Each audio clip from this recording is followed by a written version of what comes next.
Hey guys, I am CJestrada. Welcome back to my channel. I am a past travel vlogger and now I've been doing different videos about lifestyle and software development. I am a software engineer for 5 years and more now, and today let's gonna be reacting to programming memes and let's see if it's true or relatable or not. But before that, don't forget to hit like and subscribe, hit that notification bell and share. Peace and love.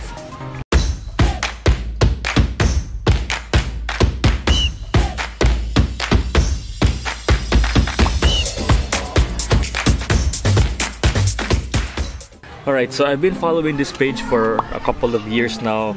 I am a programmer, I have no life, and their memes are so relatable. So let's jump into the video and react to them. I mean, I haven't seen everything, so let's see. Alright, let's do this. Open a new issue. Read the documentation. Okay, so a little bit background of this one. So, this is very common no, sa mga customers. Instead of reading the whole documentation, perting taasa kay mag-create like new issue, then diha dayon mag-explain og mag-code dayon mag-battle dayon nga kana siya dili na siya issue. This is working as designed. If you read the documentation, it's there. Relatable. My God. Okay, what do you call a developer who can't debug an issue for hours and hours? A full stack developer. Well, I remember this time when I was just starting as a developer or a programmer. I was assigned for a production issue that it took me like 7 days just to investigate and determine the root cause. So, and I didn't do anything other than that ticket. So, na-stuck jud ko atong panahon na bay. My cat is not buffering. Pixelated. Wala taro ganda. Amyo.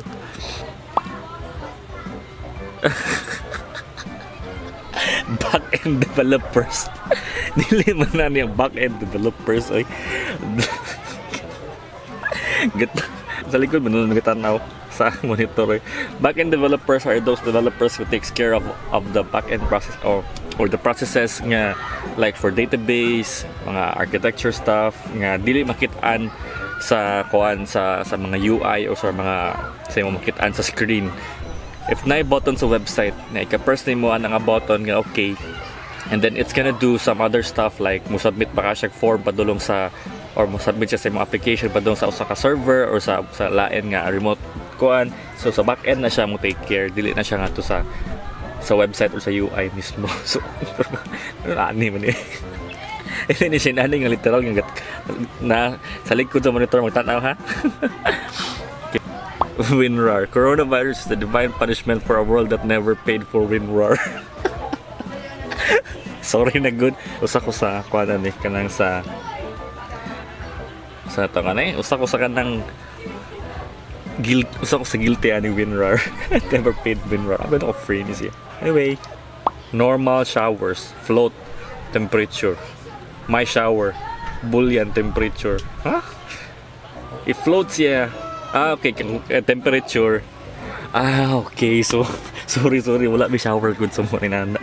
Float meaning data type na siya nga. It's a numeric data type that has a decimal value.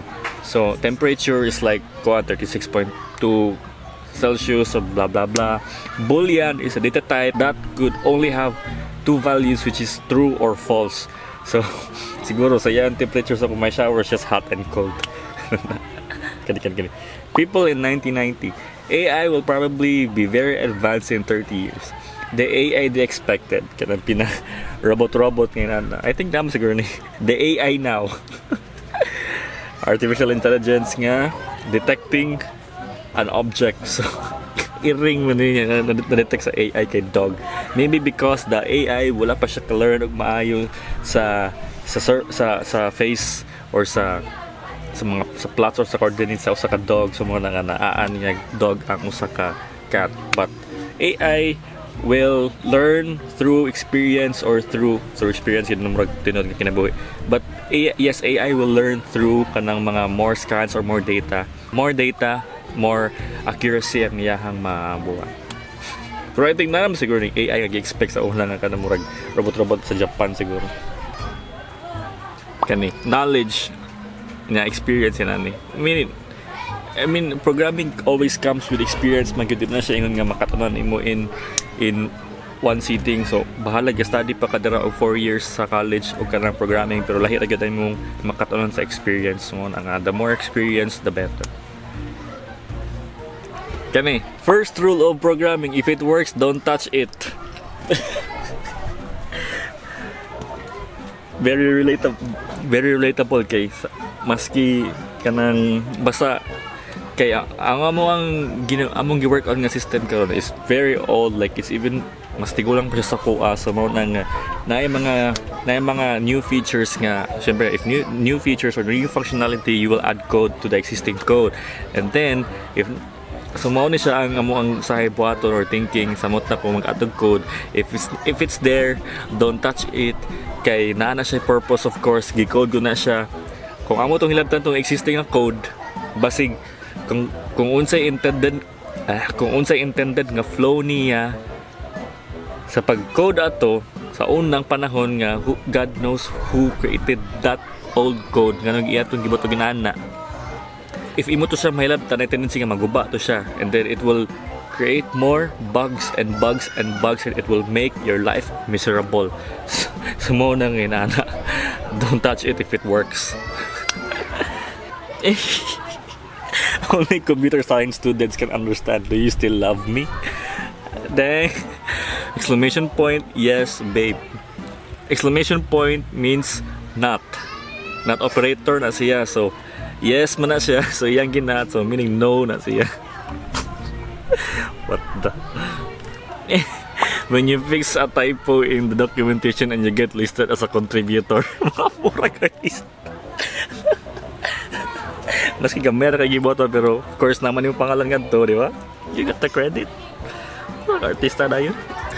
Oh no, God, I wish there was an easier way to do this. Sa mani bull is even. Unya if puro mani if 1 2 3 4. Gano sa mani mahuman nga code yang gibuhat ay. So naray logic ana guys, dili ra siya na ni pagbuhat. So you can create a logic. Kalimot kung saan sa pagkuan, pero murag is even. Modulo 10 mo siguro ning is even. Bot kalimot ako guys. Comment down below basta na siya easier way to do this. Na jud dili ra siya na nion guys. Types of headaches, migraine, because sinus, because stress duha, reading other developers code, anak na ka. Ginanigid siya duha, especially no kanang walay proper documentation ng gibuhat nga code sa unang panahon, o niyang imong buhaton kay wala kay other choice, o wala jud kay choice. Imo jud siyang basahon ng code sa teksa niya. Nay usahay nga ang variables kay wala rin follow sa coding standards niya. Nay usahay nga nganong iya man ginani ang code, nganong iya man ginani ang code, sumuna maglabad ang ulo dayon niya. Kung imo hilabtan ang usa ka line kay wan naguba na dayon ang system dayon. GGP. Kani, working as a software engineer, what my boss thinks I'm doing. Wow, kape-kape, chill, di ba? What my friends think I'm doing. Playing kay na yung mga offices nga kanang na ay mga game rooms sila. What my mom thinks I'm doing, tools, murag computer technician. Well guys, misconceptions about programming, dili may mga technician, so dili may kipa aming pangutan na sa pag-hack sa Facebook, dili may kiba isaon pag ayos sa computer. What I'm actually doing, creating spaghetti. Lagi yung spaghetti. Sortian na mo guys. Ganong yung spaghetti siya. Natay gitawag ng spaghetti code. Ang kaning spaghetti code kay kuan man kay di ba namon to sa previous meme na to kay kanang don't touch it if it works. So mao nang ang tendency na kay kung mag-add ka og new nga code sa usa ka existing nga code, na tendency nga kanabitang kanang ang imong mabutang kay makabutang kag code nga something nga usahay mag-hard code ka or usahay nga kanang imuhang di ko ka explain, basta mura siya kanang nagsaksak sinagol na basta nagbutang na na-exist nga code nga nagbutang na po kag imong kalingon code for specific reason sa imong specific feature nga na po gilain po code sa laing other developer nya ana ang hindi nga na taas kay imong code nya lahi nya pwede punta siya ma-simplify into one code, into one logic nga mubuo siya, pero kay wala pa kay bound sa purpose sa previous mo na nga mag-add kag new yung ending gubot na din kay siya dayon nagkadugayan pakimo na siya spaghetti dayon mo na spaghetti code mo na mong gina-try sa mga best nga avoid spaghetti code gyud kay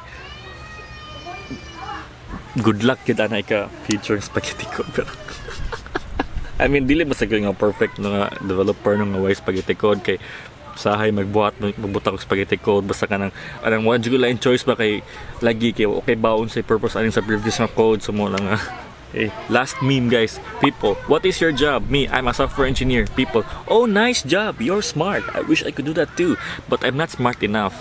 Hey, kadagan ko ani. Me on Google, how do I import my CSS file into HTML? How do I center the FBI icon on my web page? Yes, tinuod na siya guys. Naagi na yung mga tao ngayon, uy, nasa trabaho ni mo day, software engineer ko. Wow, brighter din mo day, uy. Tuturo ko dito day, how to concatenate strings. Concatenate ka ng isumpay ang duwa ka string ba, duwa ka text ba, isumpay nimo. Sa kadugan na nako sige code na, makalimot gyapon kog how to convert into integer to string. How to convert string to integer. Di ba? Inana na siya guys. Maski unsa ka kamayang laki no sa programming kay lagi na pang panahon nga you will collaborate with other developers kay para makakuha silang kagaling ideas kay dili man ingon nga kay sila senior na ka may na kay ka sakto katanan so lagi na ideas kid from other people nga maka-contribute po sa ka project or sa ka tanang system so mao na nga collaboration is the key and more people to review can help the progress or the quality of the project which is mao na ato ang gina-aim. Mind you, if na mo issues sa production, mo gyud maka-cause stress maayos sa inyong life as a software developer. So, quality code and quality software. So, I hope you guys enjoyed this video and please let me know if you want me to do another round of memes. Don't forget to hit like and subscribe and share. Peace and love.